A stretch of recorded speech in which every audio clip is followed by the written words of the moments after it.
¿Cómo se siente el vender todos tus muebles e irte a vivir estos microsabáticos? Porque no conozco a nadie que haga ese tipo de cosas. Para mí siempre ha sido bien importante pues hacer un espacio, ¿no? Salirme de este contexto, irme a otro lugar, hacer zoom out de lo que está pasando en mi vida y ahí replantearme, ¿no? Y creo que una de las cosas que te ayudan es medio quemar los barcos, un poquito quemar los barcos. ¿Por qué Pablo llegó a hablar tanto dinero? ¿Por qué se dedica a eso? El dinero es un grandísimo habilitador para vivir una vida más expansiva, de más servicio, de más crecimiento, de más contribución, pero para hacerlo hay que meternos, echarnos el clavado y resolver algunas cosas que están siempre ahí adentro. ¿Cómo sanar la relación con el dinero? O sea, ¿cómo te funciona a ti? ¿Qué hiciste tú para ir trabajando esto y poder hablar tan cómodamente de dinero? El dinero nunca es el problema. Si tú llegas con tu pareja y tienen una discusión de dinero, el dinero no es el problema. El problema es la necesidad que está abajo de esa discusión. Okay. Siempre. Todo lo que pensamos que trae problemas no trae problema. Lo que trae problema es lo de abajo. Este episodio es patrocinado por Kirely, una marca mexicana con más de 40 años diseñando zapatos y accesorios de piel con calidad garantizada. ¿Alguna vez has sentido cómo un buen par de zapatos te puede ayudar a ser más tú? Yo sí. Cuando encuentras ese par que no solo se ve bien, sino que también se siente increíble, es como si todo fluyera mejor. Y es que cuando te sientes cómodo o cómoda con lo que llevas puesto, eso se nota. Caminar con seguridad, proyectar confianza y también sentirte atractivo no significa que tienes que sacrificar tu confort. Eso es justo lo que hace única a Kirely. Cada par es elaborado artesanalmente combinando diseño, confort y materiales de la más alta calidad para acompañarte en cada paso que des. Y lo mejor es que ahora también tienen colección para mujeres, así que hay un par perfecto para todas y para todos. Descubre su nueva colección en www.kirely.com. Déjame te describo cómo se escribe. Es www.kirely.com y así da cada paso siendo tú. ¿Qué ha habido, mi gente bonita? ¿Cómo están? Hoy nos acompaña un verdadero experto en el mundo del dinero, Pablo Sánchez Serrano. Pablo es economista, tiene un MBA de la Universidad de Wharton y actualmente se desempeña como director general de un family office. Es cofundador de muchas cosas, así que ahí te voy a nombrar algunas. Primero, de un fondo de inversión que se llama GOAT Capital. Y también está involucrado en el consejo de empresas destacadas, por ejemplo, Cracks Education, de Oso Traba, Mis Propias Finanzas, Revolución de la Riqueza, entre otras. Pablo ha asesorado y acompañado a muchas familias y también a personas en el desarrollo personal a través de su relación con el dinero. También es socio en Revolution Capital, que es una plataforma de activos alternativos junto con mi estimado Javier Morodo. Esta plática les va a encantar porque van a aprender sobre cómo sanar su relación con el dinero y también sobre cómo ganar el juego del dinero. Así que si estás en esa etapa de tu vida, este episodio es para ti. Comenzamos. Mi Pablo, ¿qué ha habido? ¿Cómo estás, mi Rorro? Oye, bien emocionado de que estés aquí. Gracias por venir. Y tengo esta pregunta: ¿cómo se siente el vender todos tus muebles e irte a vivir estos microsabáticos? Porque no conozco a nadie que haga ese tipo de cosas. Es una buena pregunta. Pregúntaselo a mi esposa, a ver cómo se siente. Creo que eso es lo más difícil. Fue lo que más me costó. A ver, la verdad es que es parte de todo mi proceso de desarrollo personal, tener estos espacios y hacer zoom outs, y cuando estás como en esta carrera de la rata y estás muy metido en tu identidad y en chambear y en hacer lo que haces, para mí siempre ha sido bien importante pues hacer un espacio, ¿no? Salirme de este contexto, irme a otro lugar, hacer zoom out de lo que está pasando en mi vida y ahí replantearme, ¿no?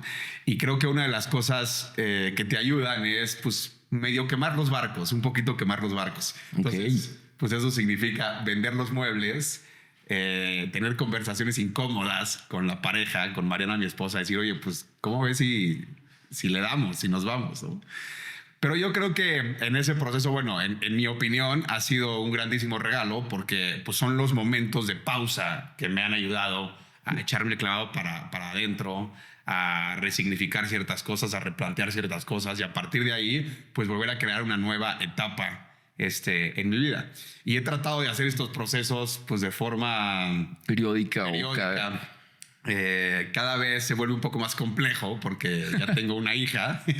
Sí, ya se complica el cambiar de ciudad. Exacto. Pero es algo que creo que va a estar siempre en mi vida. O sea, esta parte de los micros sabáticos, de darme un par de meses, 2, 3 meses al año de hacer zoom out, yo creo que es algo que siempre va a estar en mi vida. ¿Cómo planeas un micro sabático? O sea, si alguien está pensando en a la chingada, o sea, sí quiero replantear mi vida, tengo posibilidades, pero me da miedo. O sea, ¿cómo lo planeas? ¿Cómo lo haces?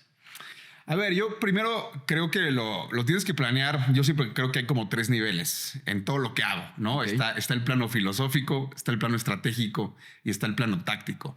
Y creo que lo primero que hay que hacer es, desde el plano filosófico, que es el más importante, empezar a pensar por qué lo quieres hacer, ¿no? O sea, ¿cuál es el objetivo atrás? ¿Cuál es la intención atrás de hacer un micro sabático o un sabático? Porque también me he aventado uno de 1 año, que ese estuvo más rudo. Órale. Pero creo que lo primero es, les diría, ¿por qué lo quieres hacer? Y en mi caso siempre ha sido muy claro que está muy alineado con mi proceso de desarrollo personal, de reinventarme, de descubrirme, de replantearme. Y entonces creo que por ahí va. Y cuando tienes esa intención, pues lo demás, lo estratégico y lo táctico se va dando. También siempre he creído que si vas a emprender, si vas a hacer un negocio, si tu negocio no te deja para estar 2 meses sabático, pues no tienes un negocio. Sí, tienes un autoempleo. Tienes un autoempleo y estás atado a tu tiempo. Para mí es fundamental darme esos espacios. Creo que eso es de lo que se trata mi vida. Y yo lo que les diría es, piensa por qué lo quieres hacer. Utiliza esos espacios para ir para adentro. Y ya después en la parte más estratégica y táctica, pues yo lo que hice es literalmente hacer un modelito, decir, a ver, pues, ¿qué es lo que quiero vivir en este microsabático? ¿Y cuál es el entorno, el ecosistema que más me puede dar ese valor, ¿no? Entonces, literalmente hice un modelo de diferentes ciudades con diferentes valores que a mí me gusta en la vida. Le puse cierta ponderación, hice una matriz, bla, bla, bla, y salieron algunos números. Y a partir de ahí he tomado mis decisiones de el entorno donde me quiero ir a vivir. Pero más que el entorno, más que la ciudad, es la pausa. Para mí yo creo que la pausa es muy importante, sobre todo en el mundo en donde vivimos, en la ciudad donde vivimos, que estamos a 1000 por hora. Tío, que estamos en chinga. Estamos en chinga y una vez que estás afuera y puedes hacer ese zoom out, para mí la experiencia y los resultados han sido buenísimos. Oye, hablando de desarrollo personal, esta herramienta de un micro sabático, ¿cuánto tiempo dura? Más o menos 4 meses, 1 año, o ya tú le vas... Igual, creo que el concepto puede variar mucho. Lo importante es el fondo. Okay. Lo importante es parar, ¿no? Puedes parar 1 semana, puedes parar 2 semanas, puedes parar 1 mes, puedes parar 3 meses, que es lo que me gusta a mí hacer. Inclusive un día, como te comenté, paré 1 año, ¿no? Y aparte estuvo bueno porque paré y no me fui a ningún lugar. Por lo general los microsabáticos me voy a otra ciudad y fue más un experimento como, a ver, ¿quién serías? ¿Quién sería tu identidad si te despiertas en la misma ciudad, en la misma cama, en el mismo departamento y no tienes nada que hacer, ¿no? Porque pues ya no eres o el empresario, o ya no eres el inversionista, o ya no eres el consultor o el asesor, o sí, ¿quién eres? ¿Quién eres si no eres nadie, no? Entonces, literalmente, pues despertarte en la misma casa, pararte y desocuparte. Y entonces ahí es donde entra el ego, es donde entra la identidad, estas vocecitas que están ahí atrás cuestionando todo el tiempo, y ese proceso de escuchar esa vocecita y de dejarla ir, pues es lo que realmente hace la diferencia al futuro. ¿Qué te dejó esa experiencia de decir, a ver, quién soy? O sea, me paro en el mismo lugar y después de 1 año de no hacer, de pausar, de escucharte, ¿a cuál conclusión llegaste? Pues muchas. Estuvo chistoso porque los primeros días o las primeras semanas me ocupaba. Ajá. Entonces, si buscaba qué hacer, o sea, desde irme a un museo, desde irme a conocer algo, o hacer el jardín, o cocinar. O sea, como que quería estar otra vez en chinga, ¿no? Quería sacarle provecho al día. Pero poco a poco fui entendiendo que más bien el propósito atrás era tratar de no hacer nada y solamente contemplar esa voz que me iba a juzgar de decir, oye, puta, pues ya no eres el director general, o ya no eres el empresario, o ya no eres el inversionista, entonces ¿quién eres? Entonces, para mí, el gran regalo de esa experiencia fue conocer mucho más a esa voz, ¿no? Yo creo que adentro de Pablo viven dos personas. Está mi roommate, ¿no? Está el loco de la casa, que es esa voz que constantemente habla, que obviamente esa voz está ligada a mi identidad que he construido por los últimos 40 años, que esa identidad está construida por diferentes fuerzas invisibles que tienen que ver con mi historia, con mi sistema de creencias, con mis necesidades, con mis preguntas principales en la vida. Y ese ego, pues es esa vocecita que tenemos y siempre va a estar hablando. Este roommate siempre va a estar chingando, ¿no? Y por otro lado existe otra persona, otro Pablo, que es pues el Pablo que es capaz de observar que existe ese roommate, ¿no? No nada más soy el roommate, no nada más soy este loco de la casa, sino soy el otro Pablo que tiene la capacidad de observar al otro, a la otra voz. Y creo que ese esfuerzo o ese trabajo del sabático lo que me ayudó mucho fue a comprender a estas dos personas, ¿no? A disasociar entre quién está hablando. Y eso ha sido muy poderoso para mi vida porque evidentemente cuando me llega un reto importante en la vida, pues lo que sucede es que el primero que va a hablar es el roommate, ¿no? Que me va a juzgar, que me va a chingar, que se va a preocupar, que va a sentir miedo, que va a sentir ambición, etcétera. Y entonces ya cada vez estoy más entrenado para poder analizarlo desde afuera y decir, órale, pues este cuate otra vez está hablando, otra vez tiene miedo, otra vez tiene incertidumbre. Y creo que el proceso del sabático de un año me ayudó mucho a entender estos dos Pablos. Como a poder ponerle la etiquetita del roommate. Está con madre esa, ¿eh? Así que el roomie, ¿no? Porque vive contigo ese que podrías decir que es el síndrome del impostor. Claro. O en otros, el doctor Duda o la vocecita, ¿no? Todas las voces. Hay diferentes voces dependiendo de tus necesidades, de tu mapa de necesidades, que tanto esté cargado a diferentes cosas.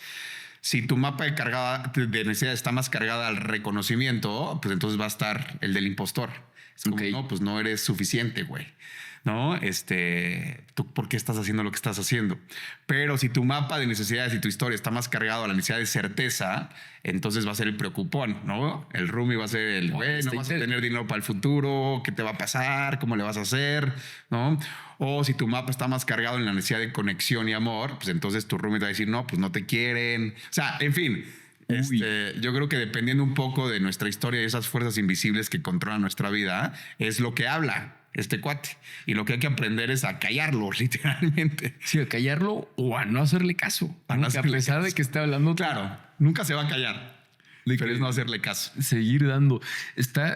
Se me hace bien interesante. Uno, el tema de los microsabáticos, el descubrir que tienes estas dos voces, darle como que ese juego, creo que a bastantes nos puede ayudar como a nombrarle a esa voz. Una entrevista que teníamos la vez pasada, le decía, tenía su nombre, ¿no? ¿Quién era? Creo que Renata. Renata Roa decía que no, es que es Fer. Y le decía Fer a su voz, ¿no? Entonces como que el nombrar la voz también ayuda bastante. Y otra experiencia que no sé si volverías a hacer es la de vivir como una persona en situación de calle por 2 días. O sea, ¿lo volverías a hacer o no? ¿Qué te llevaste de eso? Sí, lo volvería a hacer. Está fuerte. O no sea, sé si esa otra, pero me gustan esas experiencias fuertes porque es un poco lo mismo. Es desprenderme de mi identidad y ponerme en situaciones en donde a ver qué pasa, ¿no? A ver cómo se comporta esta voz, este roomie, a ver qué dice. Ajá.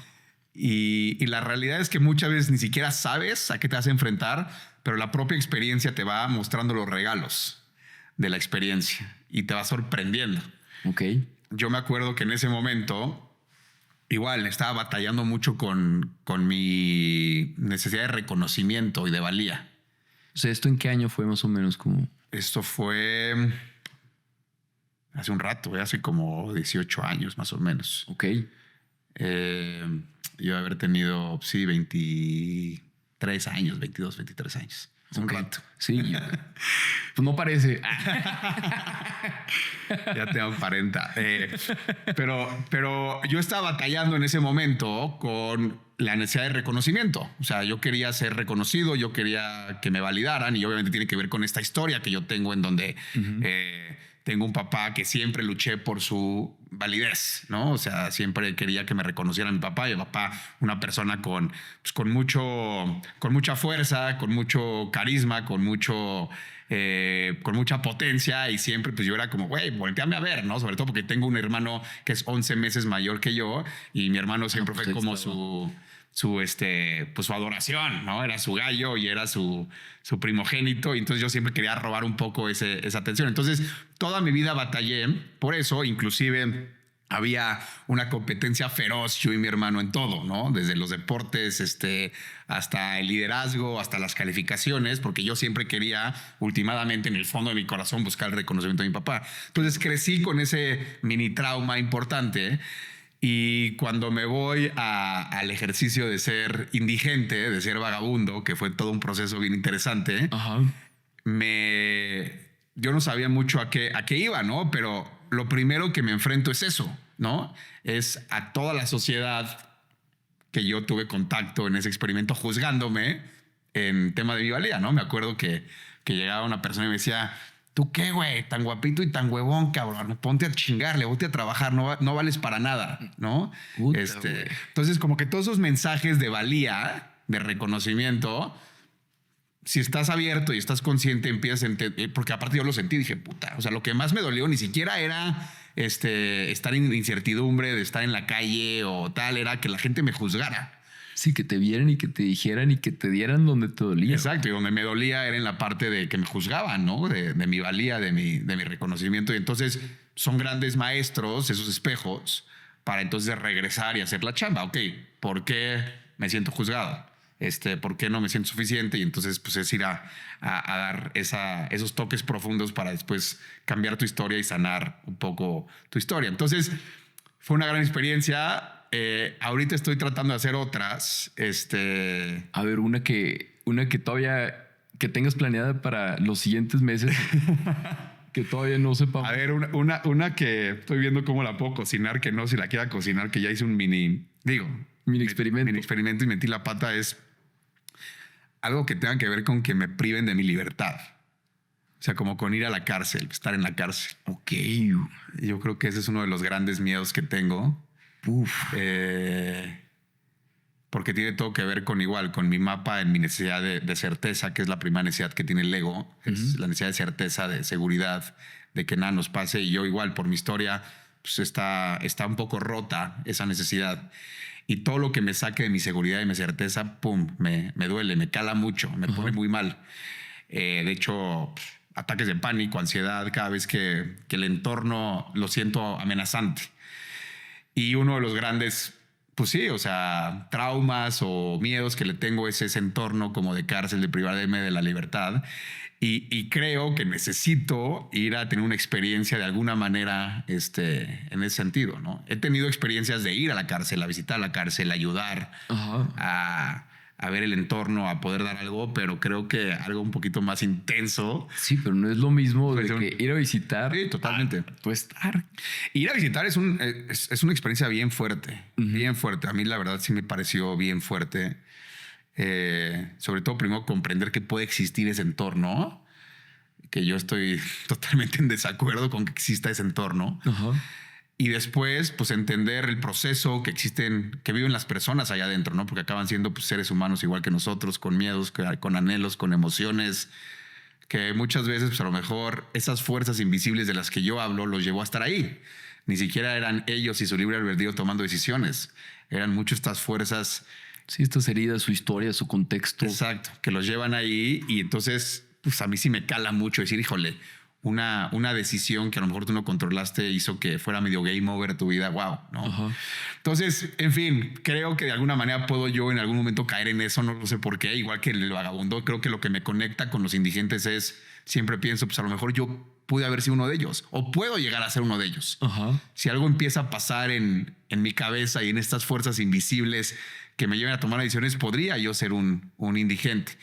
igual podría a lo mejor, nunca sabes, caer en una situación de privarte de la libertad, ¿no? Entonces, no sé, esas cosas me calan mucho, son motores fuertes míos de crecimiento y entonces estoy pensando a ver cómo, no sé. A ver cómo. Me avisas ahí si necesitas que te saquemos. A ver cómo poder tomar esa experiencia. Oye, está padre el ver el tema de las necesidades, el tema de tus heridas, de tu historia y ver cómo lo retas, ¿no? O sea, cómo sales de tu zona de confort como para crecer. Platícame un poquito ya entrando al tema del dinero, de estas necesidades en donde, dependiendo de cada quien la necesidad que tenga, es como puede ir jugando el famoso juego del dinero que tú juegas muy bien y que te estoy aprendiendo bastante. A ver, creo que tiene que ver con lo mismo, ¿no? Yo insisto, creo que los seres humanos crecimos en ciertos contextos en donde constantemente están conviviendo estas dos fuerzas, ¿no? Tu roomie, tu ego, que es tu identidad, que es esta persona o este individuo que lo que busca sobre todo es sobrevivir, ¿no? Estamos cableados en nuestra fisiología y en todo lo que hacemos para reproducirnos y para sobrevivir. O sea, muy esquema de evolución. Ajá. Muy especie en evolución y en tratar de sobrevivir. Y en ese sentido, los seres humanos tenemos 4 grandes necesidades que nos permiten precisamente sobrevivir y que nos permiten ser, pues estar hasta arriba de la cadena alimenticia. Y eso tiene que ver todo con nuestra historia y también todo que ver con nuestro dinero. Y la primera gran necesidad que tiene todo ser humano es la necesidad de certeza, como ya lo hablábamos, es la necesidad de sentir no me va a pasar nada, no me voy a morir, no va a venir el león y me va a comer. Y esto sé lo que va a pasar. Es de hace años. O sea, los seres humanos tenemos pues un sistema límbico, tenemos una amígdala que es como la parabólica, que está todo el tiempo viendo dónde hay peligro, ¿no? Y eso antes lo utilizábamos pues para que los tigres y los leones no nos comieran. Y hoy en día lo utilizamos para otras cosas, como, oye, pues ¿cómo me voy a jubilar? ¿Cómo me voy a retirar? Inclusive, yo siempre digo, si aquí ahorita empezara a temblar, pues esa antena parabólica se va a prender y vamos a salir corriendo.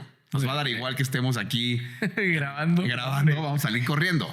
Esa es la necesidad que tiene de certeza el ser humano. Entonces, cuando un ser humano tiene esa necesidad, no sé, cable muy pelado o esa necesidad muy a flor de piel, en cuanto a nuestro dinero, pues tomamos muchas decisiones en ese sentido. Son las clásicas personas que son súper ahorradoras, que quieren comprarse una casa, que no quieren invertir, ¿no? O sea, que les da miedo perder dinero y que buscan mucho el beneficio a su futuro. Claro.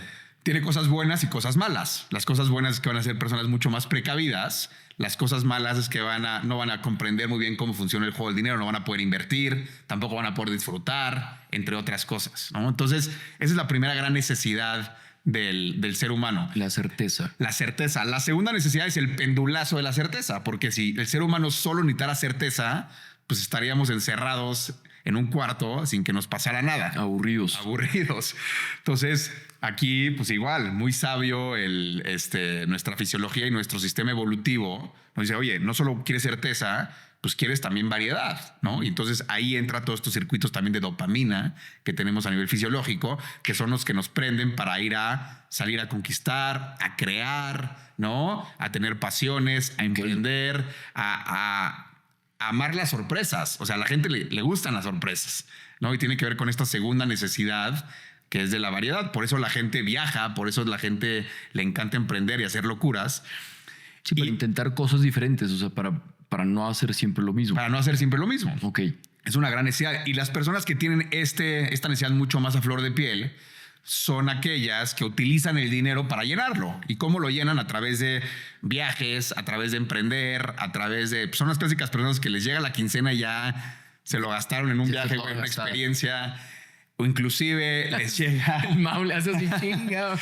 Inclusive les llega una oportunidad de negocio que está muy alineado a sus pasiones y van y no la analizan y van y se meten, invierten, ¿no? Es como, wow, a mí me encanta el pádel tenis, entonces me invitan a una inversión de por unas canchas y voy y le meto. Ajá. ¿Por qué? Porque el que está driveando esa decisión son esas fuerzas invisibles de llenar tus necesidades. No es una decisión importante a nivel financiero, o sea, sensata a nivel financiero, pero pues da igual, porque el ego lo que quiere es llenar esas dos necesidades, ¿no? Ok.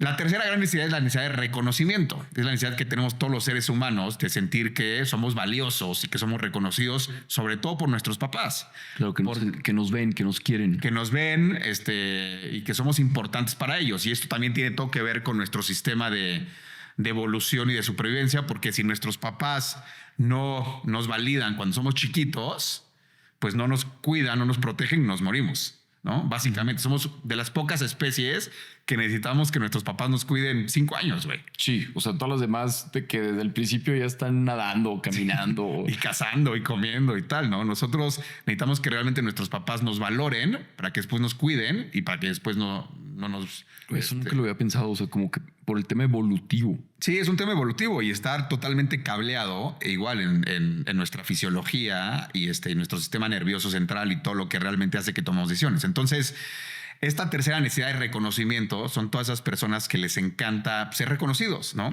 Influencers, los que quieren salir en las revistas, directores generales, los que quieren tener su buen coche. En las mujeres se palpa un poco más en querer ser la buena mamá, o la buena empresaria, o la mujer completa. Entonces, está muy arraigado en nosotros eso y siempre estamos buscando el reconocimiento primero de nuestros papás y después de la sociedad. Y cuando tienes eso a flor de piel, pues también tomas decisiones de dinero alineado a eso, ¿no? Por ejemplo, comprarte un supercoche, güey, ¿no? Para aparentar. Claro. ¿Cuántas personas no conoces que te la están pasando mal de lana, pero tienen su supercoche? Güey, me pasó la vez pasada que estaba viendo, o sea, la casa no hacía match con el Lamborghini que estaba afuera, ¿sabes? O sea, literal. Entonces dices de que, hija, y no es el único caso. Hay mucha gente que es así, que busca esta atención y este reconocimiento. Sí, y a mí me tocó vivir eso, ¿no? O sea, mi papá tenía un poco ese mapa, esas fuerzas invisibles, y yo viví muchas historias donde mi papá, pues, chance no tenía dinero para pagar la renta, pero pues tenía su cochezote, ¿no? Ajá. Y después no podía ni siquiera ponerle gasolina, pero tenía su supercochezote. Lo que había atrás era una necesidad de reconocimiento. Ahorita quiero hacer clic en la historia de tu familia, de tu papá y todo. Nada más para que se termine como que de completar el esquema. Era certeza, variedad, reconocimiento. Y la última es conexión. Ándale. Conexión o amor. Es esta gran necesidad que tenemos todos los mamíferos de como somos especie tribu, de formar parte de una tribu. Igual, porque si te sacan de la tribu, la probabilidad de que mueras es mucho más alta. Entonces siempre estamos buscando formar parte de una tribu, de una comunidad, de una familia. Y la gente que tiene esto más a flor de piel, pues son gente que prioriza todo el tiempo estar con amigos, con familia, etcétera, y utilizan su dinero para eso. Las clásicas personas que son súper dadivosas, les encanta invitar las comidas o las comidas de los domingos en familia, o compran y crean espacios, no sé, como una casa de campo, un rancho para integrar a la familia. O cuando se van de viaje, ni siquiera se van como por la pasión del viaje, por la segunda necesidad de variedad, sino se van porque quieren estar en familia, quieren convivir, ¿no? Y eso es bien importante, porque si no te das cuenta también de que hay una fuerza ahí abajo controlando tu dinero, te vas a gastar todo tu dinero en formar parte de una tribu. Y esto, si lo puedes ver, se gesta mucho en la adolescencia cuando dejas de ser tú y eres parte de... Sí, ya eres tu grupito. Eres tu grupito. Y eso va cambiando. Después eres tu familia, después eres tal. Y el dinero siempre está al servicio de estas grandes 4 necesidades del ego. Si no las cachas, si no las haces conscientes, nunca vas a poder tomar control de tu dinero. Todas tus decisiones del juego del dinero y financieras van a estar al servicio de tus 4 necesidades. Entonces hay que cacharnos porque creo que puedes replantear esas necesidades si eres consciente, si entiendes que está este roomie hablando, si eres el observador y si puedes tomar mejores decisiones y que no las decisiones las tomen por ti estas fuerzas invisibles. Las fuerzas invisibles, que no es que si tienes una sea peor que otra, más bien son, y el chiste es, dependiendo de tu historia, ver qué te controla, y si tú sabes qué es lo que te controla, pues puedes ganar el juego del dinero. Oye, Pablo, mucha gente que yo estoy hablando de dinero, ya lo he estado haciendo en algunos episodios. De hecho, hay un episodio que se llama Mejorando mi relación con el dinero de hace algunos meses. Gran detonante del Wealth Mastery que tuvimos en 2024 en febrero, que estuvo muy, muy, muy chingón. O sea, yo con tu plática sí me voló la cabeza. Todo el tema de ser líder patrimonial y, o sea, fue como cuando te das cuenta de algo que no sabías que existía, ¿sabes? O sea, no había noción no, más bien no sabías que se podía eso. Pero bueno, antes de entrar a ese tema, estas necesidades que tú te das cuenta, alguien que puede estar escuchando esto y dice, oye, pero ¿por qué Pablo? ¿Por qué Pablo llegó a hablar tanto de dinero? O sea, ¿por qué se dedica a eso? Platícame un poquito de la historia familiar que tienes, tu papá que se ganó la lotería. Sí. Y luego aparte, por el otro lado, tu abuelo chocolatero. O sea, como que viviste algo muy increíble y a la vez muy fuerte. Sí, yo creo que hoy me doy cuenta que mi historia, pues, tiene que ver con lo que trato de hacer hoy, con lo que trato de aportar hoy, que tiene que ver con esta relación con el dinero y las familias con el dinero, porque para mí el dinero ha sido parte importante en mi vida, parte importante de las cosas buenas y de las cosas malas. Y sobre todo el dinero fue un catalizador que me llevó a explorar todo el tema de mi desarrollo personal. Okay. Y pues la historia es esa, ¿no? La historia es, vengo de una familia en donde mi papá y mi mamá tenían contextos bien distintos en el tema del dinero.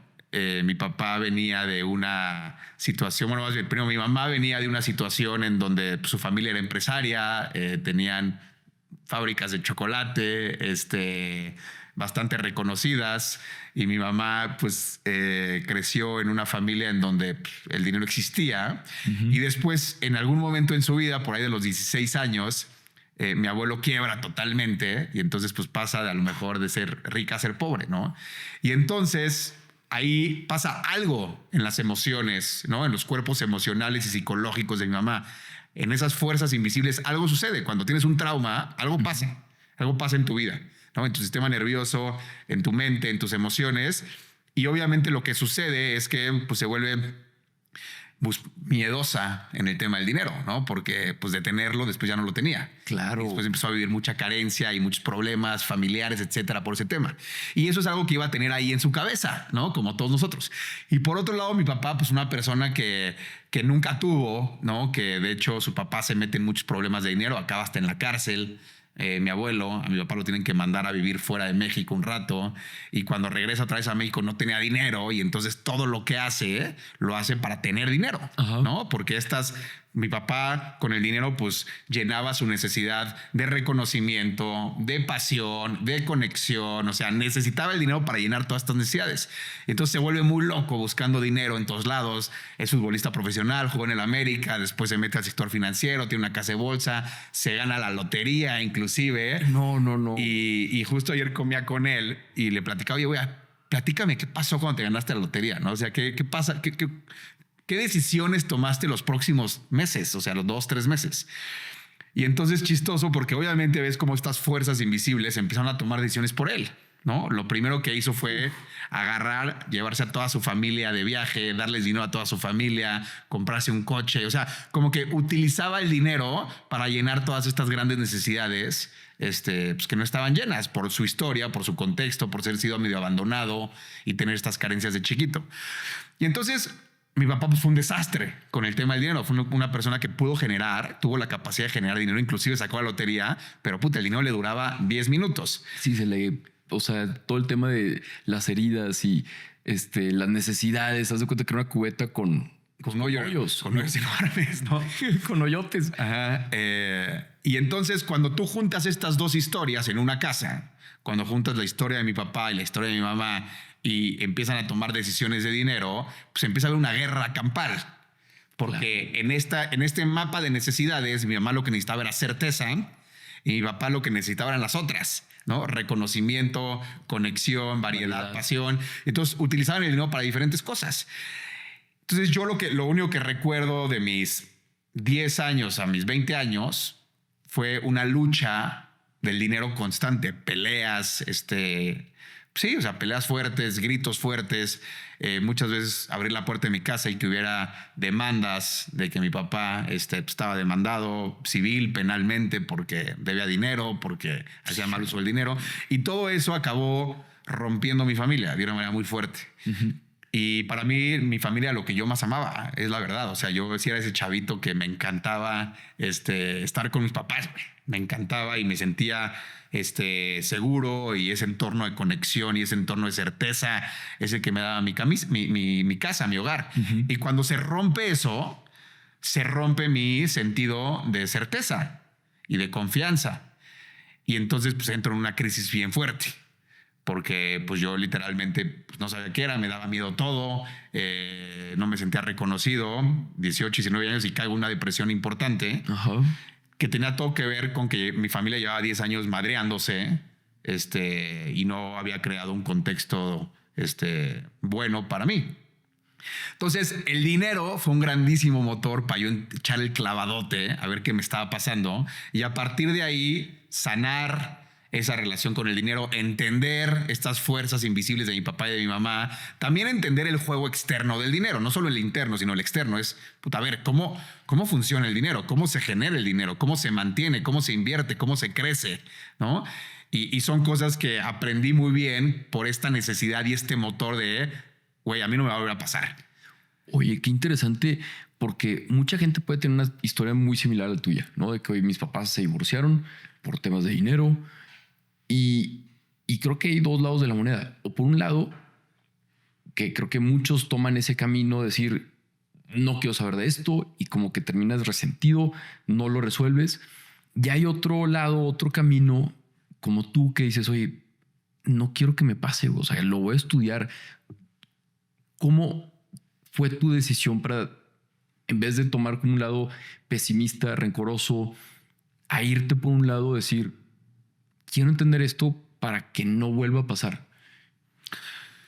A ver, es una gran pregunta y hoy lo veo diferente a como lo veía antes. Yo creo que cuando entré a esto, últimamente la fuerza que estaba moviendo el que yo entrara y me echara ese clavado era el miedo. O sea, lo que no quería era que me volviera a suceder. El miedo estaba en control. Es como, güey, el miedo es un gran motor, ¿no? El dolor y el miedo es un gran motor. Y lo que me decía como mi sentido de supervivencia y mi necesidad de certeza es resuélvelo, güey, para que no te pase lo mismo. Okay. Tú no te puedes quedar sin dinero, tú no puedes quebrar y tú no puedes romper a tu familia en un futuro. Entonces resuelve este juego, ¿no? Sí, que no te vuelva a pasar. Que no te vuelva a pasar. Ese era el motor. Hoy mi motor es diferente. Hoy mi motor ya no está desde el miedo, está un poco más desde el servicio. Yo creo que la vida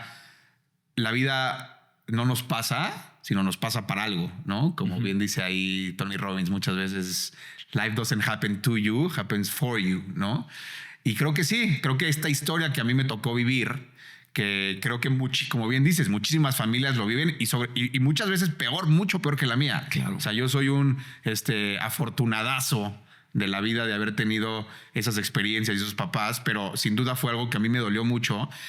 Y creo hoy que ese regalo que me dio la vida de tener una situación difícil emocionalmente, sobre todo con el tema del dinero, pues hoy me pone en una posición en donde primero yo me puedo sanar, yo me puedo redefinir, y por otro lado puedo ayudarle a más personas que están viviendo situaciones similares o tienen puntos de contacto similares para que le den la vuelta al tema del dinero y que el dinero les sirva para crear la vida que quieren vivir, ¿no? O sea, yo creo que el dinero es un grandísimo habilitador para vivir una vida más expansiva, de más servicio, de más crecimiento, de más contribución, pero para hacerlo hay que echarnos el clavado y resolver algunas cosas que están siempre ahí adentro, ¿no?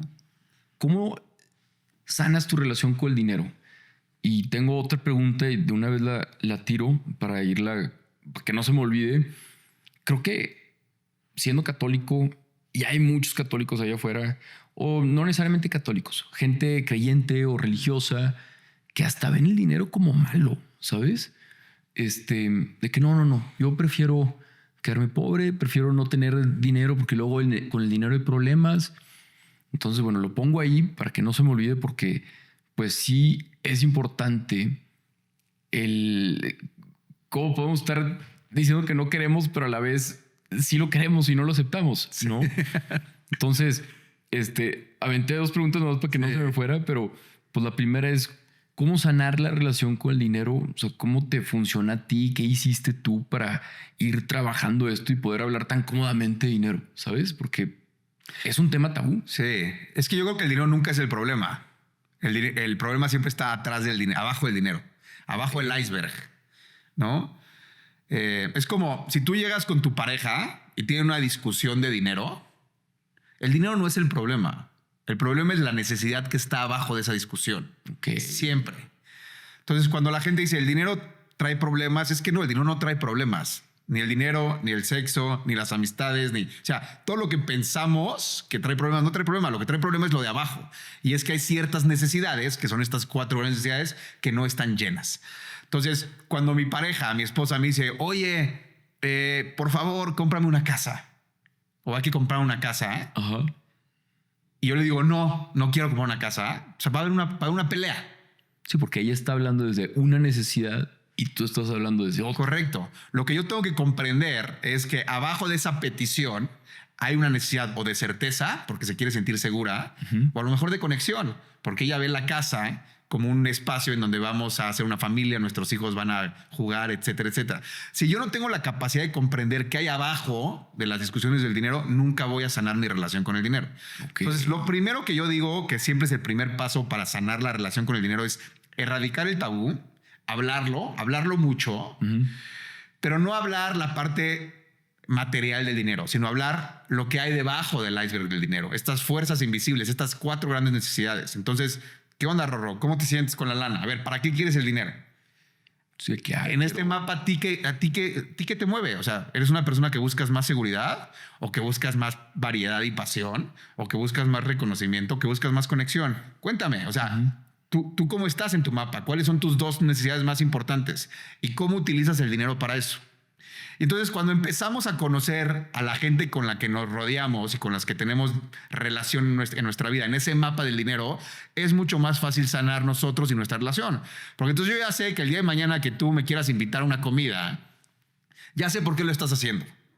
O si el día de mañana, si te quieres comprar un coche, ya sé por qué lo estás haciendo. Ajá. Y cuando yo pueda tener esa conversación contigo, digo, Rorro, a ver, ¿por qué te compraste ese coche, güey?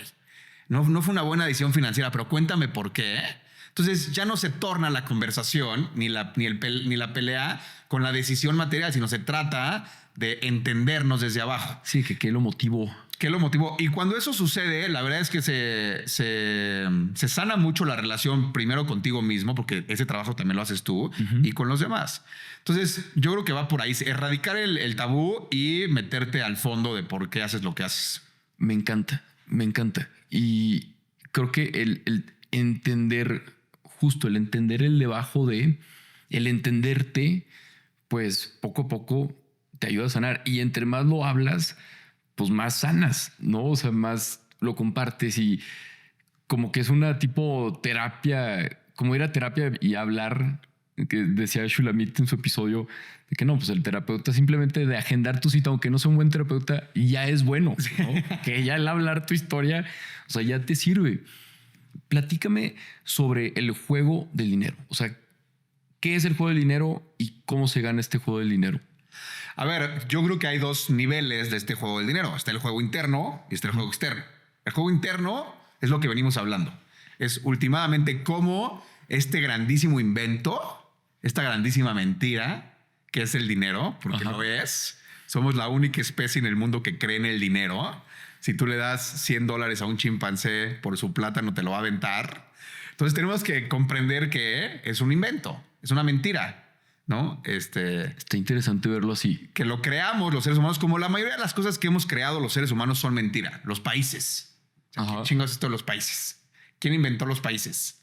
¿Quién puso una línea ahí invisible entre un país y otro? Pues son cosas que inventamos los seres humanos. Mucho también las ideologías, el dinero... En fin, son cosas que naturalmente no son ciertas, ¿no? Que no se pueden comprobar por la ciencia, pero que nuestra especie tiene la capacidad de crear estas narrativas, estos inventos, con un solo objetivo, y es que podamos colaborar para que podamos tener más opciones de supervivencia. Lo habla mucho Yuval Noah Harari en su libro de Sapiens, ¿no? Que nuestra grandísima capacidad de seres humanos y por lo cual estamos hasta arriba de la cadena alimenticia es por nuestra capacidad de contar mentiras y historias.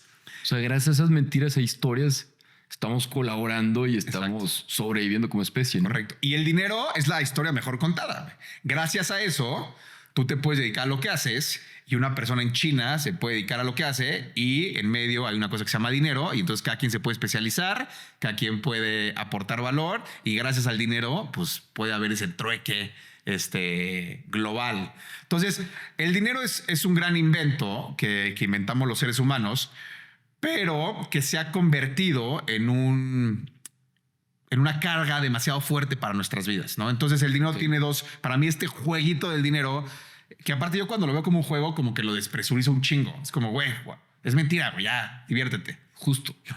Yo en tu plática ahí en Wealth Mastery, cuando lo platicabas así y que lo ves así, primero uno, o sea, se ve que lo ves así, ¿sabes? O sea, no es como que lo estás... Entonces ya cuando ves que alguien lo ve como un juego, pues un juego como ese es divertido, no te lo tomas tan en serio, entonces te relajas un chingo, ¿no? Pero bueno, Exacto. ¿Cómo le explicas a alguien que chance y pues, está apretado? Sí, cabrón, pues ¿cómo lo veo como un juego si tengo familia, las colegiaturas y está batallando mi familia, ¿sabes? Sí, y creo que este juego precisamente tiene dos polos. Está el juego interno, que tiene que ver con cómo tú te relacionas emocionalmente con ese juego, y el juego externo, que es cómo generas dinero y cómo funciona las reglas del Monopoly, porque es bien importante entender los dos. Entonces, el primero, que es el interno, tiene que ver con justamente eso, entender qué significa el dinero para ti, cómo estás mapeado en estas 4 grandes necesidades del ego, qué significa el dinero en estas 4 grandes necesidades, qué te angustia, qué no te angustia, qué te motiva, qué no te motiva y cómo poco a poco puedes ir callando a ese roomie y poniendo en su lugar esta parte emocional. Porque lo primero de lo que se trata el juego emocional, el juego de dinero, es que emocionalmente te relaciones bien con él y el juego se gana desde el plano emocional. Porque la mayoría de las cosas del juego del dinero son fáciles, güey. O sea, la formulita no es muy difícil y ahorita la vamos a ver. Ok. Pero hay ciertas cosas que nos van a sabotear siempre. Y esas cosas son nuestras fuerzas invisibles. Le pasó a mi mamá, le pasó a mi papá y le pasa a toda la gente que vemos, ¿no? Las clásicas historias de grandes atletas, ¿no? De que tienen mucha lana y se lo gastan todo. Pues lo que hay abajo es una fuerza invisible, ¿eh? Claro. Que hace que tome decisiones por ello. Entonces, lo primero del juego del dinero es entender el juego de abajo, el invisible, el de las necesidades. Y después de que entiendes ese, es entender el juego externo, que ese sí es un tema mucho más de las reglas del jueguito de mesa del Monopoly. Sí, o sea, el tema más como estratégico, táctico. Exacto. Cómo aporto valor. Exacto. Y últimamente el dinero simplemente es una manera que tiene la sociedad de retribuirnos por el valor que creamos. Okay. Es esta monedita de cambio de valor. Entonces, la manera en la que generas dinero es generándole valor a la sociedad. Eso es una máxima. Entonces, obviamente hay cierta distorsión y siempre hay diferentes parásitos en el sistema y en el modelo. Es normal. Claro. Pero en términos generales, el dinero se crea cuando tú le generas valor a la gente. Eso es todo. Cuando tú sirves a la gente. Entonces, ponte a pensar en qué le estás generando valor a la gente. Y cuando le generas valor a la gente te va a retribuir con esta monedita de cambio que es el dinero. Ahora, ¿cómo ganas mucho dinero? Es generándole mucho valor a mucha gente. Ajá. ¿No? Es esta parte de generarle valor a escala. Y entonces, cuando hablamos de escala, pues hablamos de diferentes cosas o diferentes palancas que tenemos que utilizar para generar esta escala. Okay. Hoy en día, pues un claro ejemplo es las redes sociales, ¿no? O sea, media o tecnología. El tema de contenido. El tema de contenido. Tú a lo mejor puedes crear un curso que le cambie la vida a una persona, pero si lo pones en los medios digitales le puede cambiar la vida a 1 millón de personas. Totalmente. Y ese millón de personas, como tú le estás generando valor a esa persona, está dispuesta a darte $10, $50, $100 por ese valor que va a cambiar su vida. Entonces, en el momento en el que tú le generes valor y le cambies la vida a 1 millón de personas y esas personas te den $10 de regreso, pues en ese momento generaste $10 millones. Totalmente. Entonces, siempre pregúntense cuánto valor estoy generando y a qué escala lo estoy generando. Esa es la parte número 1. Y la parte número 2 es, creo que en el jueguito del dinero y de las inversiones, este famoso tema de que pues, no cambies tu tiempo por dinero, ¿no? Hay hay que agarrar ese dinero que generamos generando valor, que eso es el trabajo, y después invertirlo en estas grandes empresas que le generan mucho valor al mundo. Entonces, ¿tú crees que Meta genera valor? ¿Facebook? Sí, pues un chorro. Es un chorro. Creó WhatsApp. Bueno, es dueño de WhatsApp. Bueno, o sea, WhatsApp, Instagram, o sea, las 3 aplicaciones que más uso, Correcto. que más usamos son de ellos. Correcto. Y a ver, puede ser controversial si las redes sociales generan valor o no a la sociedad, pero WhatsApp genera mucho valor. O sea, antes no podíamos estar en contacto con nuestros seres queridos o costaba mucho tiempo, mucho dinero. Claro. Hoy en día, literalmente con un botón, puedes hablar con tu mamá que está en Monterrey o puedes hablar con tu primo que está en Holanda, gratis, casi. Entonces, Sí, antes eso te costaba demasiado. demasiado. Entonces, el valor que han generado estas empresas es mucho.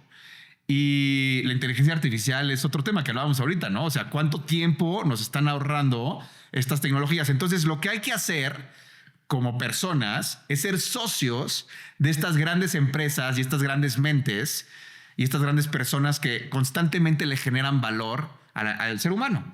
Y si nosotros podemos poner nuestros ahorros en esas acciones, literalmente estamos siendo socios de Google, de Apple, de Amazon, de Meta, de OpenAI, de todas estas, que van a seguirle generando valor al mundo y por ende nos van a generar dinero a nosotros. Entonces, como que yo siempre trato de tener este mapa en la mente del juego externo, es de generarle valor a la sociedad a escala, y una vez que generaste valor, pon ese dinero y inviértelo en otras empresas o en otras organizaciones que estén generando valor. Están generando valor. Si tú haces eso y siempre gastas menos de lo que ganas, ya ganaste el jueguito. No es muy complicado y lo haces a largo plazo. No es muy complicado. El tema es controlar esas fuerzas invisibles que nos van a estar saboteando todo el tiempo. Me encanta que lo haces ver muy simple, pero es muy cierto.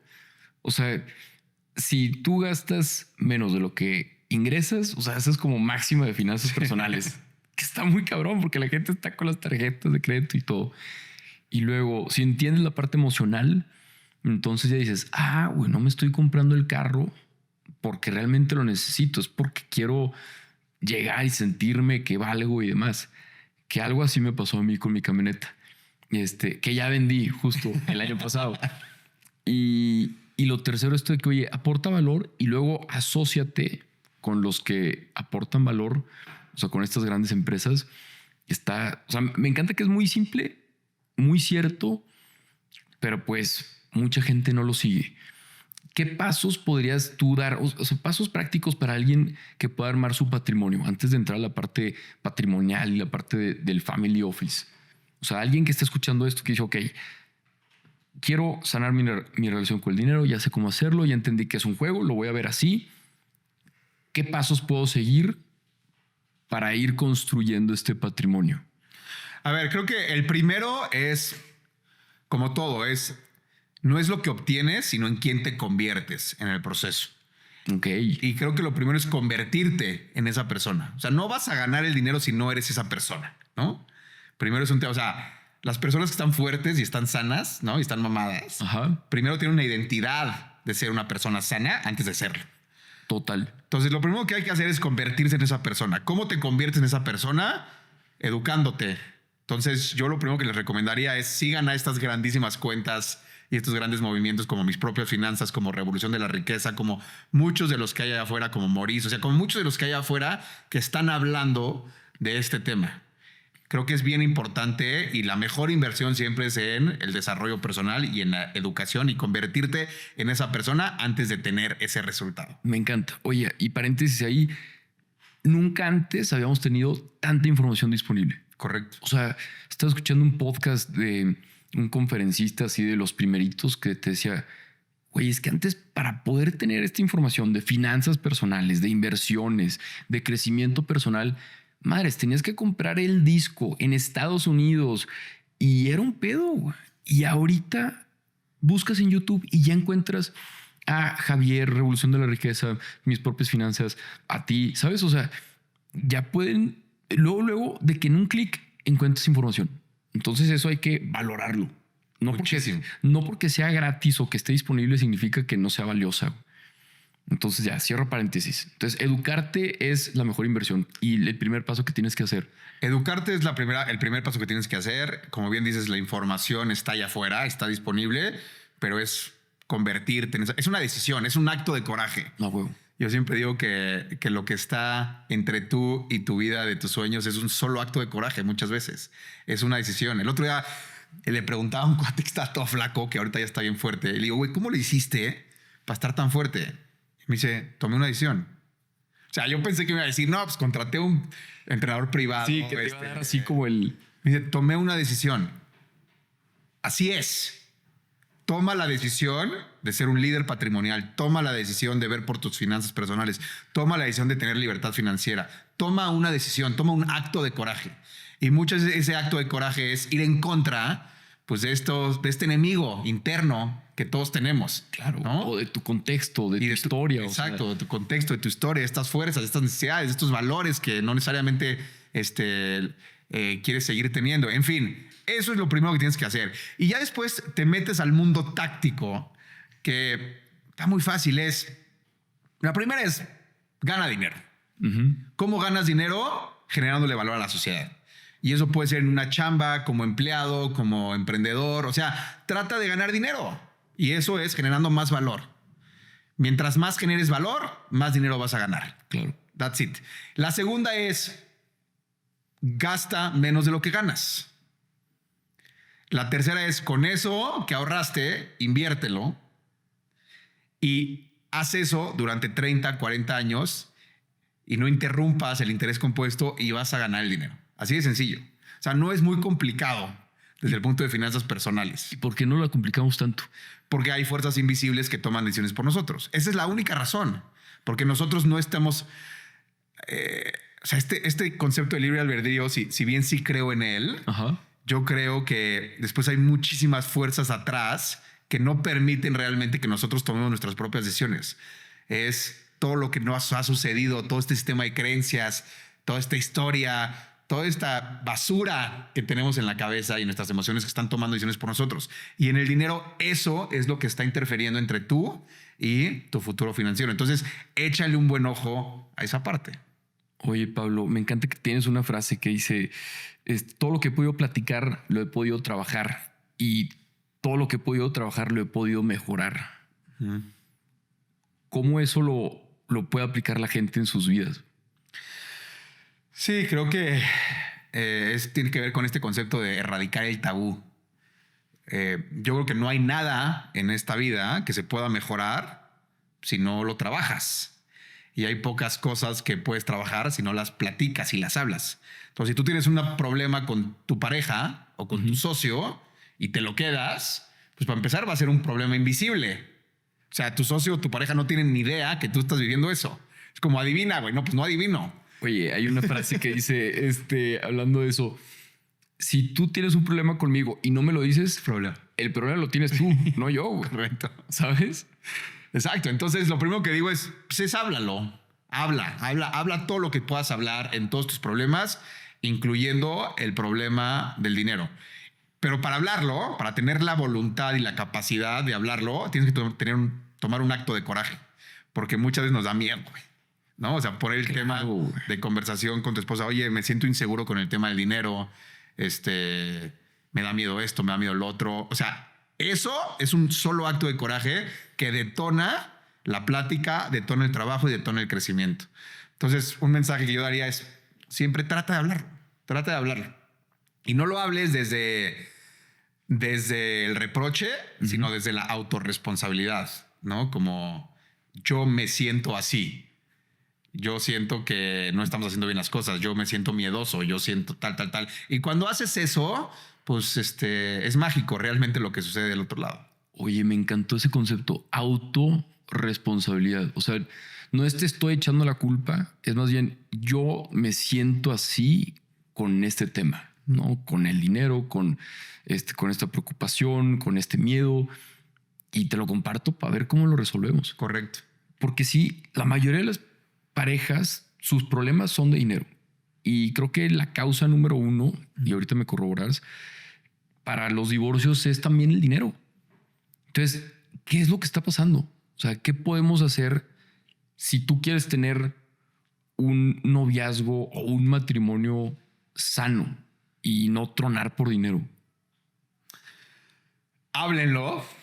Punto número 1, háblenlo desde la autorresponsabilidad. Punto número 2, entiendan que es un juego de largo plazo con un socio de largo plazo, tu pareja. Porque obviamente estos problemas no se resuelven de la noche a la mañana y van a seguir saliendo y saliendo a la mesa y saliendo a la mesa y saliendo a la mesa, porque así estamos, ¿no? Y porque tenemos atrás y en estas fuerzas invisibles un bagaje impresionante que siempre va a estar ahí y siempre va a estar el roomie hablándonos y los miedos saliendo y tal. Entonces, si tú entiendes que esto es un proceso con tu pareja de que pues, es un proyecto a largo plazo de 30, 40 años en donde cada vez se van a estar poniendo más de acuerdo y van a ser más maestros en esta relación con el dinero, ahí está. Porque muchas conversaciones van a salir mal. Es una realidad. Ajá. O sea, no es como la primera vez que hablas, puta, va a ser perfecto, ¿no? Así que súper conscientes y asertivos, pues no. Exacto. Y para hablarlo, yo tengo igual un framework que trato de utilizar mucho siempre que necesito hablar de cosas duras, que tiene que ver con este concepto que yo digo que cuando hay fondo, la forma es fondo. Ok, a ver.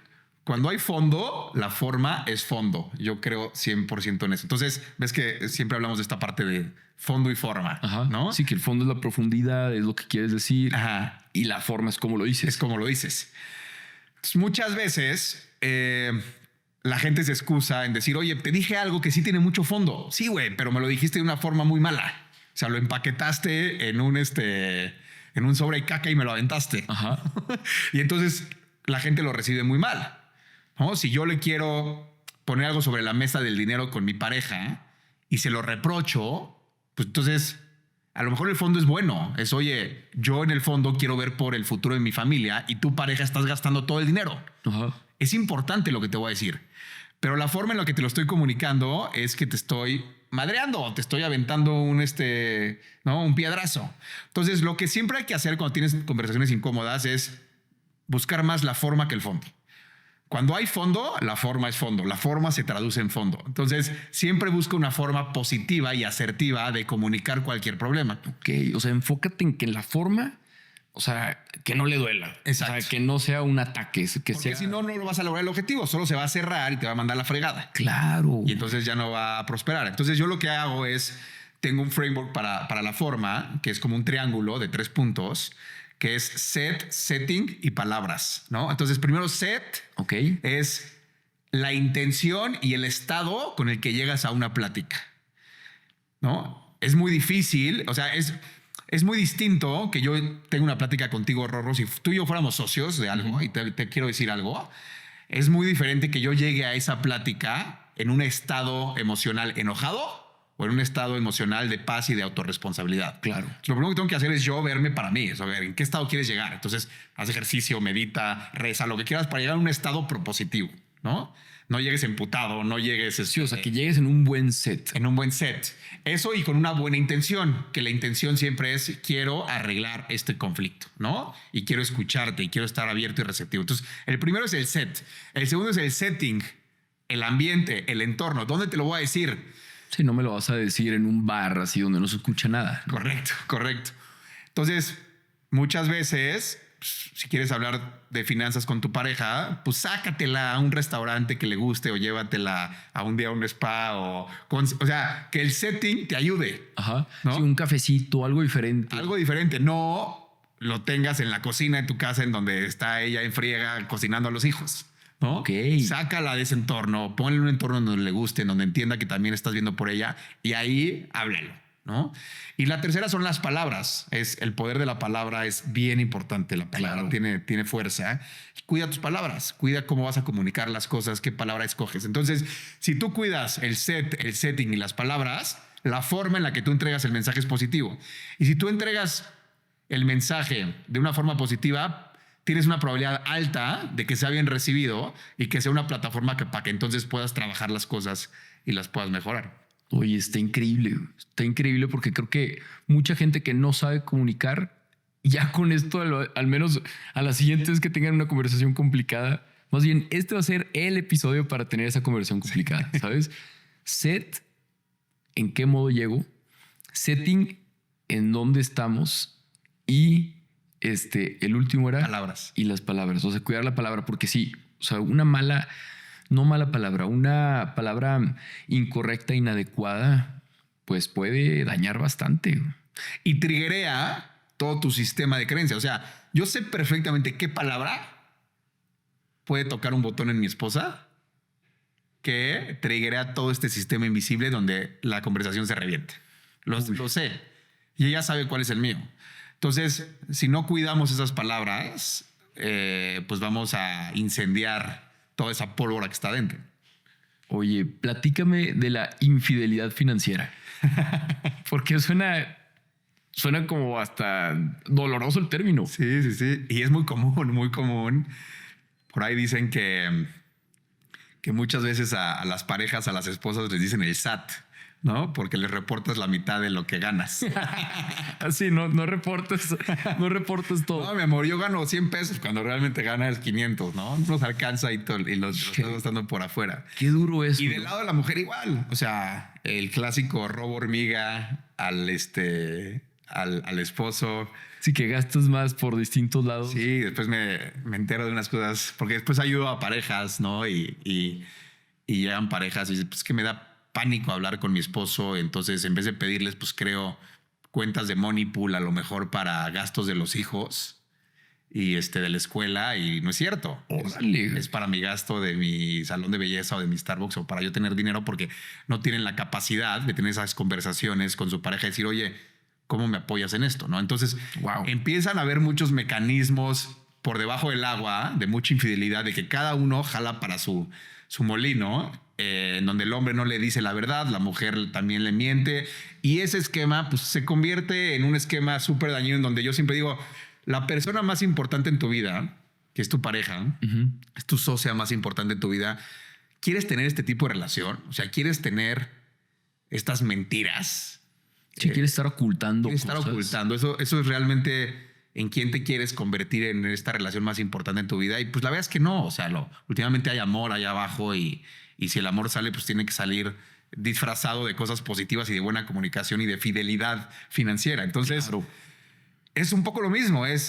Hay tantos miedos que no queremos sacar allá afuera, que todo lo que hacemos es empezamos a ocultar cosas y empezamos a tomar malas decisiones, y eso en un futuro tiene un efecto compuesto, al igual que el interés compuesto, acaba reventando y acaba alejando a las parejas y destruyendo algo que en su momento fue muy bonito y con mucho amor. Entonces, pues trato yo siempre de erradicar también ese tema o sea, creo que radical transparency, o sea, ser totalmente transparente en el tema de las finanzas es bueno. Que ojo, no quiere decir que tengamos que estar viendo en qué se gastó cada uno su dinero. No, cada uno tiene independencia en eso, ¿no? Mi esposa se puede gastar lo que quiere, en lo que quiera. Yo no voy a estar viendo sus estados de cuenta a ver en qué se gastó. Claro, también es un cierto tipo de confianza, ¿no? Es confianza.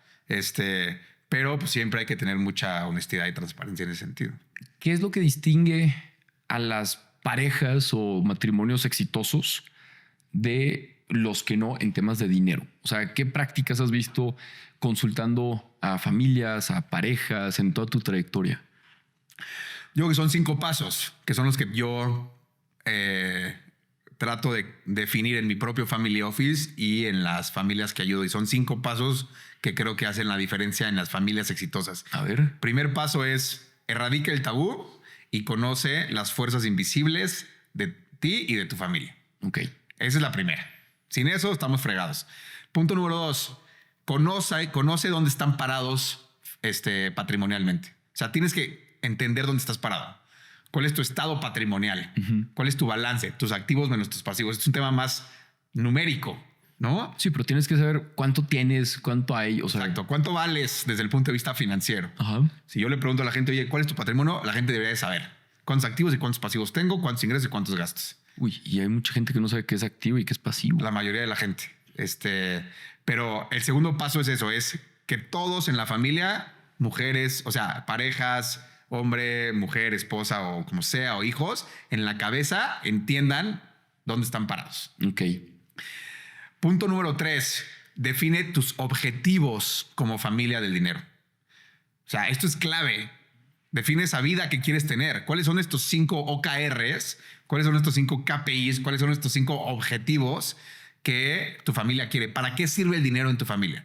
¿Sirve el dinero para tener libertad financiera? ¿Sirve el dinero para apoyar a otras personas? ¿Sirve el dinero para tener experiencias?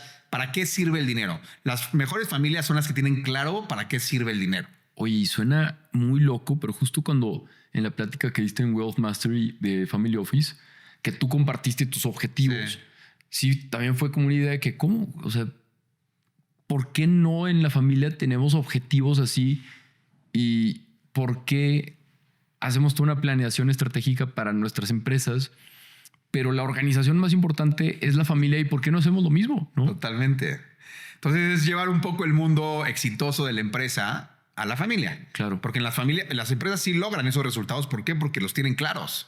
Oye, el objetivo número 1 es ser el líder en la industria refresquera, entonces vamos por el 51% de participación de mercado. Pues órale, la organización sabe hacia dónde van. En la familia no sabemos hacia dónde vamos. Entonces, tercer punto es define tus objetivos patrimoniales, que a mí siempre me gusta que los definan desde preguntas filosóficas más importantes, ¿no? Okay. O sea, ¿en qué te quieres convertir para morir en paz? ¿Qué objetivos tienes que lograr para morir tranquilo? ¿Realmente cuáles son esta experiencia de vida que te va a llevar? Últimamente estamos en una roca que está flotando y nos quedan 2 minutos viviendo, güey. Entonces, o sea, los objetivos tienen que responder a las preguntas más filosóficas e importantes de la familia. Entonces, ese es el punto número 3. El punto número 4 es comprende y sé un maestro en el juego externo del dinero. Entiende cómo funcionan las inversiones, entiende cómo se genera el dinero, qué es la diversificación, qué es el interés compuesto, qué son todos estos conceptos del juego externo del dinero. Eso es bien importante. Las familias que mejor hacen las cosas tienen educación financiera. Saben hablar el lenguaje de las finanzas. Es como si vas a Estados Unidos y no sabes hablar inglés. Pues la vas a pasar mal, güey. En el mundo de las finanzas, si no sabes hablar el lenguaje financiero, la familia va a tener poca probabilidad de éxito. Y el último punto es la gestión profesional del dinero en la familia. O sea, realmente gestionarlo, o sea, actuar de una manera profesional y responsable, igual como en las empresas. Entonces, son familias que se juntan una vez cada trimestre para analizar resultados. Oye, ¿cómo nos fue en el trimestre? ¿Cuánto ganamos? ¿Cuánto perdimos? ¿Cómo está nuestro portafolio? Como una mini juntita de consejo, ¿no? Con tu familia muy chiquita, en donde cada trimestre tienes esa cadencia de estar viendo los resultados, como en cualquier empresa. Entonces, si tú tienes esos 5 puntos como familia, si lo hablas y entiendes las necesidades, si sabes dónde estás parado, si tienes objetivos, si comprendes el lenguaje y el juego financiero, si tienes una gestión buena, el resultado va a ser órdenes de magnitud distinta a una familia normal, por así decirlo. Me encanta. Y ¿sabes qué? También algo que a mí se me rompió el esquema, o sea, que se me rompió esta creencia de, oye, y muchos lo tienen, y lo he platicado con mi papá. Cuando platico así de que, un family office, esto y lo otro, pues mi papá dice, oye, pero pues, primero tenemos que ser millonarios para hacer eso, ¿no? Sí. O sea, ¿qué le dirías a esas personas de que, oye, pues para tener esta gestión patrimonial, pues primero necesito dinero? Sí, creo que es uno de los grandes malentendidos y tabús que tenemos allá afuera, ¿no? Digo, obviamente el concepto del family office sí surge de las familias con grandes patrimonios. Claro. Sí, es una realidad. Pero un poco mi misión y mi mensaje es: todas las familias deberían de tener un family office, todas. Es como una empresa. Tú puedes tener una empresa del tamaño de Amazon o puedes tener una empresa de un colaborador. Y tú lo que deberías de hacer es tratar de copiar las mejores prácticas de las grandes empresas para tu empresa de un colaborador en tu garage. Claro. Lo mismo con el family office. El family office lo único que es, la definición de un family office es el manejo responsable y profesional de tu dinero para el más alto beneficio de la familia. Uy. Eso es un family office. El manejo profesional y responsable de tu dinero para el más alto beneficio de la familia. Entonces, esa definición entra en una familia que tenga 1,000 millones o una familia que tenga 1,000 pesos. Claro. ¿Cómo estos 1,000 pesos los manejo de forma responsable para el mayor beneficio de mi familia? Ese es el concepto del family office. Entonces yo creo que todo mundo debería tener un family office. Mínimo los primeros principios, que son estos 5 principios que mencioné, todas las familias y todas las personas deberían de integrarlo. Ojo, si tienes mucho más dinero, pues a lo mejor tendrás más capacidad de hacer más cosas. Es normal. Pero si tienes menos, si sigues estos pasos, vas a estar mucho mejor que si no lo sigues. Definitivo. ¿Qué le estás enseñando? Bueno, ¿tu hija cuántos años tiene? 2 apenas. ¿Qué le vas a enseñar?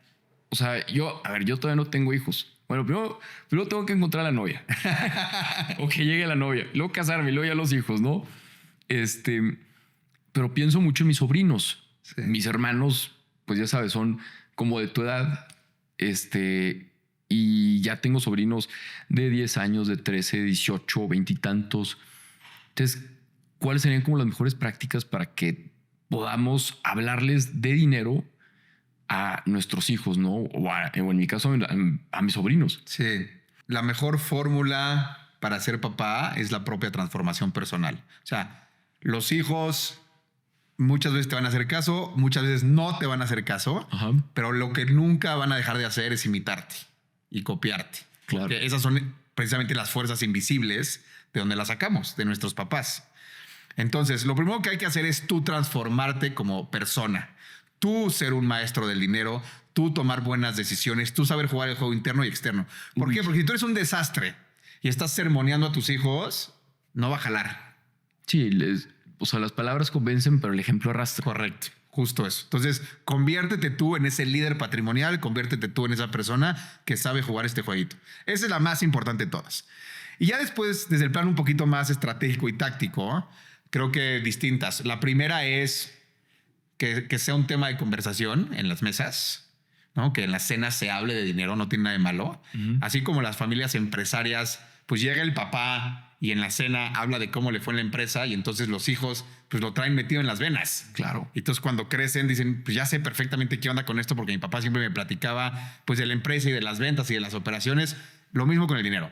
Traten de hablar mucho del tema del dinero de una manera sana, pero también metiéndose en la parte difícil, ¿no? Las emociones, uh-huh, cuáles son los miedos atrás de eso. Esa es la primera. Punto número 2. Enséñale a tus hijos a generar valor, no a generar dinero, ¿no? Ok. Entonces, a generar valor. Constantemente rétalos a ver dónde pueden aportar valor a la sociedad. Oye, pues que ve y recoge esa basura de la playa. Oye, que ve y enséñale esto a un amiguito. Entonces, si tú cableas a tus hijos o condicionas a tus hijos a generar valor. O sea, que sea value driven, o sea, que aporten valor. Aporten valor. Si aportan valor, el dinero va a llegar, ¿no? No les enseñes a hacer dinero, enséñales a generar valor. Me encanta. Creo que eso es bien importante. Y la tercera es, pues, enséñales a invertir. O sea, desde chiquitos, yo creo que un grandísimo regalo que le podemos dar a los hijos, y que de hecho hasta ahora es un tema de política pública que yo tengo ahí una idea, ajá, que es que cuando nazca un niño, se le abra una cuenta de inversiones a ese niño, ¿no? ¿Para qué? Para que esa cuenta de inversiones con 1,000 pesos o lo que tú quieras, ¿no? Entonces, esa cuenta de inversiones pues va a estar invirtiendo a lo mejor en un instrumento de empresas importantes en el mundo. Ajá. Y entonces, pues cuando tenga 20 años, ese niño, esa cuenta pues va a haber generado interés compuesto, ¿no? Retorno sobre retorno sobre retorno sobre retorno. Y cuando el niño tenga 20, 25 años, que de repente vea que es dueño de 500 empresas, de un cachito de 500 empresas, tu cerebro cambia, tu mentalidad cambia, te conviertes, empiezas a pensar como dueño, empiezas a pensar desde el juego de ser dueño de cosas, no de rentar tu tiempo por dinero. ¿Por qué? Porque ya vivieron esa experiencia. Dijeron, ¿cómo es posible? Ahora estoy sentado da igual, o sea, 1,000 pesos se pueden convertir en 100,000 o en 1,000,000. Ajá. Estoy sentado en esto y entonces ya empiezan a actuar desde ese lugar. Creo que eso es algo que puede cambiar la manera en la que las personas piensan, ¿no? De repente decir, claro, soy dueño. ¿Soy dueño de qué? De Apple, de Amazon, de Google, de Cemex, de FEMSA, de todas estas empresas. Sí, o sea, cambia tu perspectiva y cambia la historia que te cuentas. Correcto. ¿Sabes? O sea, ya no eres de que, no sé, más bien es, yo estoy en este juego, tengo tanto, exacto, mis papás me están enseñando, soy dueño de... Y pues eso es bien poderoso. Correcto. Entonces, como resumen esas 4, primero, conviértete tú, ajá, para que tu ejemplo arrastre. 2, háblalo. 3, enséñale a tus hijos a generar valor. Y 4, enséñales a invertir desde chiquitos. Me encanta cómo das los pasos. O sea, es que, a ver, mi mente ingeniera le encanta todo en pasos, ¿sabes? Porque al menos quizá las fórmulas puede que no sean tan personalizadas, pero al menos te dan una muy buena guía. Y mucha gente que le falta un poco más de estructura, el tener estas guías, el tener estos pasos, pues es bastante útil, ¿sabes? Hay una pregunta que sé que te gusta, que te hizo algún coach. Y creo que estaría padre el responderla ahorita. Pablo, ¿qué harías en 6 meses? O sea, hoy al punto que estamos grabando esto. ¿Qué harías en 6 meses, en 2 semanas y en un día si fueran tus últimos momentos de tu vida? Buena pregunta, mi Rorro. Como bien dices, es una pregunta que me hizo un coach que tuve que escribir mucho y yo creo que es uno de los ejercicios más catárticos y más emocionales que he tenido en mi vida y constantemente regreso a leerla y a tratar de contestarla. Porque últimamente lo que salga de esa respuesta tiene que ver con tus objetivos también patrimoniales. Ok. O sea, lo que salga de esa respuesta es donde tienes que estar metiendo tu dinero, ¿no? Y si me preguntas hoy, creo que, o sea, mi vida ha cambiado bastante en los últimos 2 años. Es que evolucionamos bien, cabrón. Sí. ¿no? O sea, todo el tiempo, güey. Sí, yo estoy sorprendido. Está cañón. Y creo que ahorita tengo 3 cosas que le destinaría a mi vida en estos últimos 6 meses, que antes estaban fuera del scope mucho. Ok. La primera es relación con Dios. Nunca fui una persona espiritual ni creyente, por estas fuerzas invisibles en donde me tocó nacer y lo que me tocó escuchar. Ajá. Pero últimamente yo creo que es algo que descubrí en ciertas experiencias de desarrollo personal y le estoy metiendo mucho enfoque a desarrollar mi relación espiritual y con Dios. Qué chingón. De la forma en la que se dé. Pero eso haría los últimos 6 meses es estar mucho más en contacto con Dios. El punto número 2 que haría es ser mucho más devoto a mi pareja. Ok. O sea, ya yo creo que hay 3 grados de relaciones en las parejas. El primero es desde la necesidad. Es ¿qué me das? ¿Qué me das, pareja? El segundo es del servicio, ¿qué te doy? Y el tercero es desde la devoción. Es estoy para ti, soy incondicional y lo que necesites aquí estoy. Entonces, pues estaría siendo devoto a mi pareja el resto de mis días. Qué increíble, güey. Y el tercero sería el servicio. O sea, el ayudar. Pues sí, pasaría mis días tratando de ayudar a la gente como se pueda. O sea, en las circunstancias, en el momento que se pueda. A lo mejor en lo que más los puedo ayudar hoy es en este tema como de dinero, de relación con la familia, con el dinero. Y a lo mejor trataría de ser más vocal en ese sentido. Entonces, si me quedan pocos días, me enfocaría mi vida en esos 3 puntos. Me encanta que hablamos mucho de dinero y al final fue un tema muy espiritual y mucho de amor y mucho de servicio. Porque al final también el dinero también puede ser usado para eso, ¿sabes? O sea, es un juego muy espiritual, es un juego muy de amor y muy de servicio si le damos esa perspectiva. La última pregunta, Pablo, es para ti, ¿cómo se vive una gran vida? Y creo que es como una síntesis de todo lo que platicamos y recordando un poquito tu historia y estas heridas. O sea, para ti, ¿cómo se vive una gran vida? ¿Cómo se ve? ¿Cómo es una gran vida? Está buena esa, Rorro. A ver, yo creo que, pues para empezar, entendiendo, agradeciendo y asombrándonos de qué chingados de la maravilla de esto. O sea, de que está bien loco que estemos en esta roca que está flotando en medio del universo y que nosotros, todo el mundo se quiere ganar la lotería, ¿no? Ajá. Pues tú ya te la ganaste porque hay 140 millones de espermatozoides en la lucha por buscar la vida y tú ganaste de 140 millones. O sea, de toda la población de México, tú fuiste el afortunado de haber nacido. Entonces, como primero creo que con un sentimiento de asombro, creo que eso es bien importante. O sea, ¿cómo se ve una gran vida? Tratando de fomentar el sentimiento de asombro. Decir, wow, qué chingón, qué mamada que estoy teniendo la oportunidad de vivir esta experiencia humana que está bien loca, pero que soy muy afortunado porque no mucha gente lo tiene o no mucha especie lo tiene. Entonces, desde ese lado de asombro creo que está cañón y eso trato yo de repetirme todo el tiempo, güey, no manches, o sea, ¿dónde estás? O sea, ve esta locura, ve esa luna, ve ese pajarito, ve esa persona que está fregada, ve ese dolor también en esa guerra, ve a Trump, o sea, todo está padrísimo, todo está bien loco. Eso, saberlo con estos lentes de asombro. De asombro, de esta experiencia humana de que pues, todo está increíble, güey. O sea, qué loco todo lo que puede pasar en el mundo, ¿no? Entonces, creo que desde ahí pues, se vive desde el observador, no desde el ego, sino desde el observador y está padrísimo. Y creo que la segunda que diría es vivirla desde la capacidad de reinventarnos siempre. O sea, yo sí creo que tenemos la capacidad de replantear nuestra vida, de replantear nuestro ego, de replantear esta vocecita, este roommate.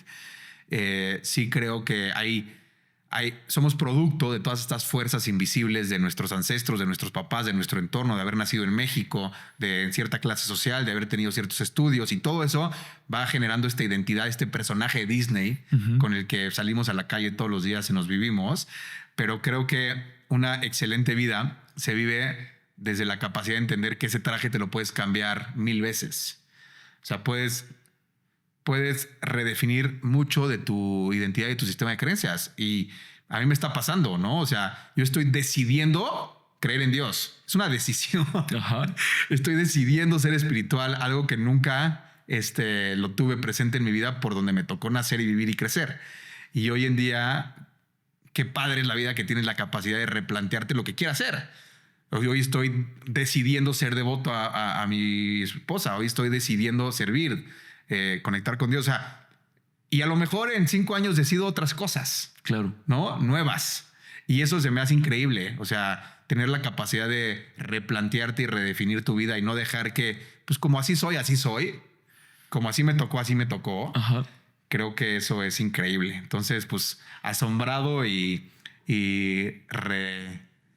descubriéndote y recreándote, creo que es una buena manera de vivir una vida. Me encanta. Pablo, muchas gracias, cabrón. No, gracias por tu tiempo, por tu servicio. Yo, o sea, de las poquitas pláticas que hemos tenido en World Mastery fue donde, pum, conecté un chorro con tu filosofía. Y luego webinar que haces tú con el flaco, me lo aviento, se lo mando a mi familia. Lo estás logrando esta misión de que la gente mejore su relación con el dinero y pues que tengan mejores finanzas en pareja, en familia, que para mí también es lo más preciado, de las cosas más preciadas que tenemos. Así que gracias. No, hombre, gracias, mi Rorro, por invitarme a tu espacio. Yo feliz y sé que mucha gente le va a servir esto, así que compartan este episodio con alguien que creen que le pueda servir. Suscríbete al canal para seguir haciendo episodios así de chingones y nos vemos en el siguiente episodio. Les mandamos un fuerte abrazo y un besito ahí cerquita de su corazón. ¡Ánimo!